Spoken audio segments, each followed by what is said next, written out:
5 തലമുറകളായി നിങ്ങൾക്കൊപ്പം PRS hospital. നമസ്കാരം. നോക്കൂ, ആവിഷ്കാര സ്വാതന്ത്ര്യം അഴിച്ചുവിട്ട കാളയാണോ? അങ്ങനെ ഒരു ആവിഷ്കാര സ്വാതന്ത്ര്യവും അഭിപ്രായ സ്വാതന്ത്ര്യവും ഒക്കെ ഉണ്ടോ എന്നുള്ളതിനേക്കാൾ അങ്ങനെ ആവിഷ്കാര സ്വാതന്ത്ര്യത്തെയും അഭിപ്രായ സ്വാതന്ത്ര്യത്തെയും മാനിക്കാനുള്ളൊരു സമൂഹമായി മലയാളിയും ഭാരതവും ഒന്നും വളർന്നിട്ടില്ല. എല്ലാ കാര്യത്തിലും തന്നെ ബാധിക്കുന്നതാണോ, തങ്ങളെ ബാധിക്കുന്നതാണോ, തൻ്റെ വിഭാഗത്തെ ബാധിക്കുന്നതാണോ, തൻ്റെ പാർട്ടിയെ ബാധിക്കുന്നതാണോ, തൻ്റെ കുലത്തെ ബാധിക്കുന്നതാണോ, തൻ്റെ മതത്തെ ബാധിക്കുന്നതാണോ എന്ന് ചിന്തിച്ച് തന്നെയാണ് നമ്മളെല്ലാവരും മുന്നോട്ട് പോകുന്നത്. രാജാവ് നഗ്നനായിരുന്നു എന്നൊരു കുട്ടി പറയുമ്പോൾ കുട്ടിയെ ശിക്ഷിക്കുകയല്ല രാജാവ് ചെയ്തത്. കഥയാണെങ്കിൽ പോലും കുട്ടിക്ക് സമ്മാനം കൊടുത്തു എന്നാണ് പറയുന്നത്. കുഞ്ചൻ നമ്പ്യാരെ കുറിച്ച് ഇപ്പോൾ നമുക്ക് ചിന്തിക്കാൻ പറ്റുമോ? ഇപ്പോൾ ഒരു കുഞ്ചൻ നമ്പ്യാർ ഉണ്ടാവുമോ? ഇനി ഒരു എം.എൻ. വിജയൻ മാഷ് ഉണ്ടാവുമോ? എം.എൻ. വിജയൻ മാഷ് ആരായിരുന്നു കേരളത്തിൽ? അവസാനം വേറെ ഒരു സ്കൂൾ മാഷായി എങ്ങനെ അന്തരിച്ചു? നമുക്കൊരു ഡോക്ടർ എം.പി. പരമേശ്വരൻ ഉണ്ടല്ലോ, ഇപ്പോഴും ജീവിച്ചിരിപ്പുണ്ടല്ലോ. Doctor MP. പരമേശ്വരൻ 4 ലോകം എന്നൊരു പുസ്തകം എഴുതിയല്ലോ. അദ്ദേഹത്തിന് നഷ്ടപ്പെട്ടത് പാർട്ടി മെമ്പർഷിപ്പാണ്, CPM-ന്റെ. ആവിഷ്കാര സ്വാതന്ത്ര്യത്തിനൊന്നും ആർക്കും ഇവിടെ അങ്ങനെ ഒരു കഥയൊന്നുമില്ല. ഇവിടെ എത്രയോ സിനിമകൾ വന്നു, നാടകങ്ങൾ വന്നു, ഇവിടെ ലെഫ്റ്റ് റൈറ്റ് വന്നു. എന്തൊക്കെ ബുദ്ധിമുട്ടാണ് ആ സിനിമയ്ക്ക് ഉണ്ടായത്?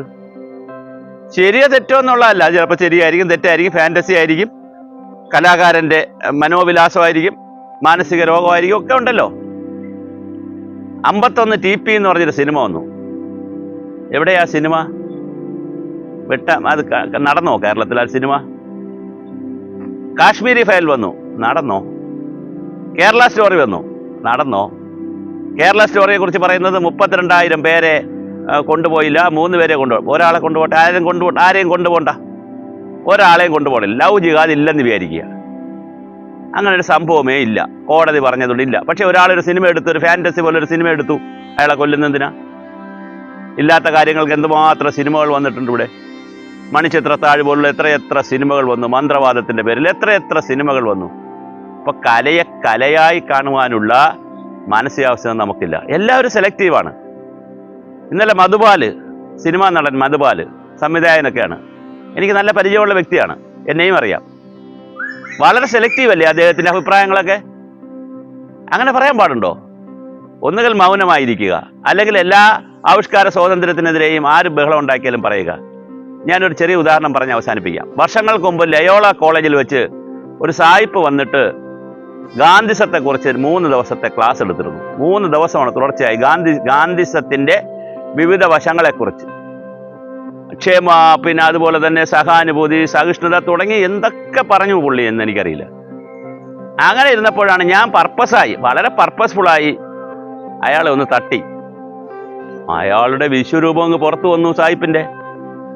അയാൾ ഇംഗ്ലീഷിൽ എന്നെ പറയാവുന്ന തെറിയെല്ലാം പറഞ്ഞു. ഞാൻ അടിച്ചതൊന്നുമല്ല, ഞാൻ അറിയാതെ തട്ടിയതാ, മനഃപൂർവ്വമാണ് തട്ടിയത്, പക്ഷെ അറിയാതെ തട്ടിയതാ. ഇദ്ദേഹത്തിലെ ഗാന്ധിസം എങ്ങനെ ഇരിക്കുന്നു നോക്കാൻ വേണ്ടിയിട്ട്. അയാൾ ഏറ്റവും വലിയ ഗാന്ധിസം പോട്ട് അയാൾ ഏറ്റവും വലിയ ഭീകരവാദിയെ പോലെ എന്നോട് പെരുമാറിക്കളഞ്ഞു. അത്രയേ ഉള്ളൂ മനുഷ്യർ. അവനവൻ്റെ നേരെ വരുമ്പോൾ അങ്ങ് പറയും. നമ്മൾ എല്ലാ ലോകത്തും, സ്റ്റാലിൻ്റെ ലോകത്ത് എങ്ങനെയായിരുന്നു, ടിയാൻമെൻ സ്ക്വയറിൽ എങ്ങനെയായിരുന്നു, ചൈനയിൽ, ലോകം മുഴുവൻ നിങ്ങൾ എടുത്തോളൂ. അതിലാരും മോശമല്ല. സ്വാമിമാരെ എടുത്തോളൂ, സന്യാസിമാരെ എടുത്തോളൂ. നമുക്കെതിരെ ഒരാൾ കുറ്റം പറയുമ്പോൾ ബാക്കി എല്ലാവർക്കും, മറ്റുള്ളവൻ്റെ ആരാൻ്റെ അമ്മയ്ക്ക് ഭ്രാന്ത് വന്നാൽ നമുക്ക് കാണാൻ ഭയങ്കര സന്തോഷമാണ്. അപ്പോൾ ആവിഷ്കാര സ്വാതന്ത്ര്യവും അഭിപ്രായ സ്വാതന്ത്ര്യവും ഒക്കെ ഉണ്ടോ? അഴിച്ചുവിട്ട കാളയാണോ? ഇനി അതിൻ്റെ മറ്റ് കാര്യങ്ങൾ നമുക്ക് ആലോചിക്കാം. ഭരണഘടനയ്ക്കകത്ത് നിന്നുള്ള ആവിഷ്കാര സ്വാതന്ത്ര്യമേ എല്ലാ രാജ്യത്തും ഉള്ളൂ, അഭിപ്രായ സ്വാതന്ത്ര്യമേ ഉള്ളൂ. രാജ്യത്തെ നിയമങ്ങൾക്കനുസരിച്ചുള്ള അഭിപ്രായ സ്വാതന്ത്ര്യമേ ഉള്ളൂ, നിയമങ്ങൾക്കനുസരിച്ചുള്ള ആവിഷ്കാര സ്വാതന്ത്ര്യമേ ഉള്ളൂ. രാജ്യത്ത് നിയമങ്ങളുണ്ട്, അതുകൊണ്ടാണല്ലോ സെൻസർ ബോർഡ്. ആവിഷ്കാര സ്വാതന്ത്ര്യവും അഭിപ്രായ സ്വാതന്ത്ര്യവും എല്ലാവർക്കും കൊടുക്കണമെങ്കിൽ എന്തിനാണ് സെൻസർ ബോർഡ്? വലിയ പ്രിവ്യൂ, എന്തിന് പ്രിവ്യൂ കാണണം? എന്തിന് സെൻസർ ബോർഡ്? ആളുകൾക്ക് ഇഷ്ടമുള്ളതെല്ലാം പറയട്ടെ, ഇഷ്ടമുള്ളതെല്ലാം അവതരിപ്പിക്കട്ടെ? പറ്റൂല, അങ്ങനെ പറ്റില്ല. രാജ്യത്ത് നിയമങ്ങളുണ്ട്. ഇനി സ്വയം പ്രഖ്യാപിതം സമൂഹം കൽപ്പിക്കുന്ന ചില കാര്യങ്ങളുണ്ട്, അനൗപചാരികമായ ചില കാര്യങ്ങളുണ്ട്. ഇതിൻ്റെ ലിമിറ്റ് ആരാണ് തീരുമാനിക്കുന്നത്? നിയമത്തിൽ പറഞ്ഞിട്ടില്ലാത്ത, ഭരണഘടനയിൽ പറഞ്ഞിട്ടില്ലാത്ത കാര്യങ്ങളുടെ ലിമിറ്റ് തീരുമാനിക്കുന്നത് ആരാണ്? എനിക്ക് വസ്ത്രം ധരിച്ച്, നിങ്ങൾക്ക് വസ്ത്രം ധരിച്ച്, ഇത് കേൾക്കുന്ന ഒരാളിന് വസ്ത്രം ധരിച്ച് നടക്കാനായിരിക്കും ഇഷ്ടം. ചിലർക്ക് അല്പവസ്ത്രം ധരിച്ച് നടക്കാനാണ് ഇഷ്ടം. ഇനി ചിലർക്ക് വസ്ത്രം ധരിക്കാതെ നടക്കാനാണ് ഇഷ്ടം. പറ്റുമോ? നഗ്നത പ്രദർശനം എന്ന് പറഞ്ഞാൽ അപ്പോൾ പോലീസ് കൊണ്ടുപോകും. എന്തിനാ കൊണ്ടുപോകണ പോലീസ്? നഗ്നത എല്ലാവർക്കും ഉള്ളതല്ലേ, എല്ലാവരുടെ കയ്യിലുള്ളതല്ലേ, സകല വേല കയ്യിലുള്ള ഒരു സാധനമല്ലേ ഈ ആണുങ്ങൾ. ഇപ്പം ആണുങ്ങളാണ്, എല്ലാ ആണുങ്ങളിലും ഉള്ളതല്ലേ. ആണുങ്ങൾ ഇപ്പൊ സെക്രട്ടേറിയറ്റ് നടയിൽ കൂടെ ഒരു സമരം പോകുന്നു, അവർ നഗ്നരായി നോക്കട്ടെ, അപ്പൊ പോലീസ് കൊണ്ടുപോകും. എന്താ ഇവിടെ നടക്കുന്നത്? അങ്ങനെ ഒരു സ്വാതന്ത്ര്യം ഉണ്ടോ മനുഷ്യർക്ക്? ഒരു സ്വാതന്ത്ര്യവും ഇല്ല. അങ്ങനെ ആവിഷ്കാര സ്വാതന്ത്ര്യം, അഭിപ്രായ സ്വാതന്ത്ര്യം വേണമെങ്കിൽ വളരെ സെലക്റ്റീവ് ആകാതെ എല്ലാവർക്കും അവസരം കൊടുക്കുക. എന്തും വരട്ടെ, സെൻസർ ബോർഡ് വേണ്ട, ഈ നിയമങ്ങൾ വേണ്ട, ഭരണഘടന വേണ്ട, അഭിപ്രായ സ്വാതന്ത്ര്യമാണ്. പറ്റുമോ? പറ്റില്ല. വിദേശ രാജ്യത്തിൽ പോയാൽ റൈറ്റ് സൈഡിലാണ് സ്റ്റിയറിംഗ്, ഇവിടെ ലെഫ്റ്റ് സൈഡിലാണ് സ്റ്റിയറിംഗ്.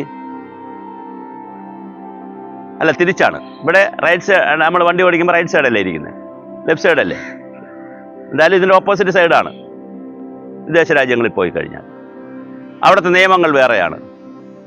100 കിലോമീറ്റർ വേഗതയിൽ കുറഞ്ഞു പോയാൽ നിയമം പെനാലിറ്റിയാണ്. ചിലയിടത്ത് 200 കിലോമീറ്റർ കൂടുതൽ സ്പീഡ് പോയാൽ പെനാലിറ്റിയാണ്. അങ്ങനെ ഉണ്ട്. ലോകത്തെ എല്ലാ രാജ്യങ്ങളിലും അങ്ങനെ ഒരുപാട് കാര്യങ്ങളുണ്ട്.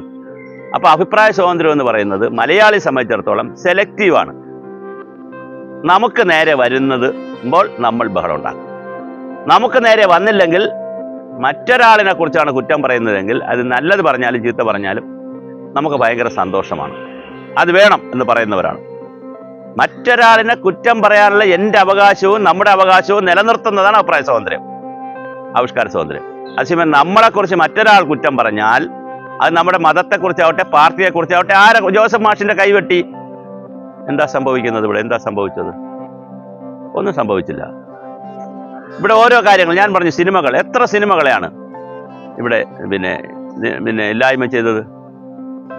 ദുരവസ്ഥ എഴുതിയ കുമാരനാശാൻ എന്താ സംഭവിച്ചേ? ഇപ്പൊ അതൊരു വേറെ വിവാദ വിഷയമായിട്ട് ഞാൻ പറയുന്നില്ല. കുമാരനാശാൻ എങ്ങനെയാ മരിച്ചത്? ഇന്നും ദുരൂഹമല്ലേ ആ കാര്യങ്ങളൊക്കെ? അപ്പൊ എല്ലാ സമൂഹത്തെയും ഇങ്ങനെയാണ്.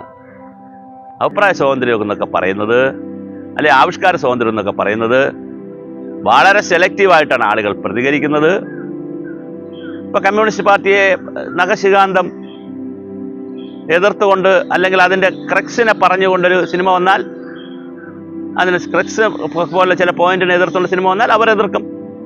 കോൺഗ്രസിനെ പറഞ്ഞാൽ അവർ എതിർക്കും.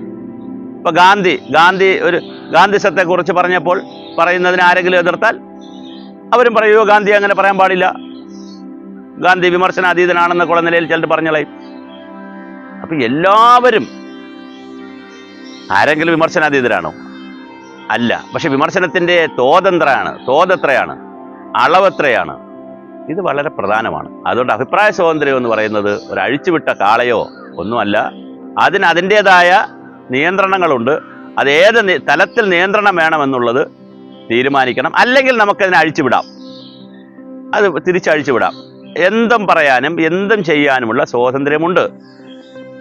അങ്ങനെ പറയുമ്പോൾ, അങ്ങനെ ആരെങ്കിലും എന്തും ചെയ്യുകയോ എന്തും പറയുകയോ എന്തും ആവിഷ്കരിക്കുകയും ചെയ്താൽ, മറ്റൊരാളിനെ അതിനെ എതിർത്താൽ എല്ലാവരും കൂടി ഇറങ്ങി ആ എതിർക്കുന്ന ആളിനെ എതിർക്കണം. അങ്ങനെ പറ്റുമോ? അങ്ങനെയൊന്നും പറ്റത്തില്ലല്ലോ. നമ്മളിവിടെ രാഷ്ട്രീയം നോക്കി, മതം നോക്കി, ജാതി നോക്കി, അതിനകത്ത് എന്തെങ്കിലും ഗുണം കിട്ടുമോ എന്നൊക്കെ നോക്കിയിട്ടാണ് നമ്മളിവിടെ ഈ കാര്യങ്ങളൊക്കെ സമീപിക്കുന്നത്. അതുകൊണ്ട് ഞാൻ സമ്മപ്പ് ചെയ്യുന്നു, ചുരുക്കുന്നു. അങ്ങനെ ഒരു സ്വാതന്ത്ര്യത്തെ, അഭിപ്രായ സ്വാതന്ത്ര്യത്തെ, ആവിഷ്കാര സ്വാതന്ത്ര്യത്തെ അനുവദിച്ചു കൊടുക്കാനുള്ള ഒരു മാനസികാവസ്ഥയിലൊന്നും മലയാളിയും ഭാരത സമൂഹമൊന്നും എത്തിയിട്ടില്ല. സിനിമയെ കാണാനോ കലയായി കാണാനോ എന്ന് പറ്റുന്ന മാനസികാവസ്ഥയിലൊന്നും എത്തിയിട്ടില്ല എന്ന് മാത്രമല്ല, എല്ലാവരും അവരവർക്ക് നേരെ വരുന്നത് വരെ വലിയ വിശാല ജനാധിപത്യ മതേതര സോഷ്യലിസം ഒക്കെ പറയും. അവനവന് നേരെ വരുമ്പോൾ കഥ മാറും.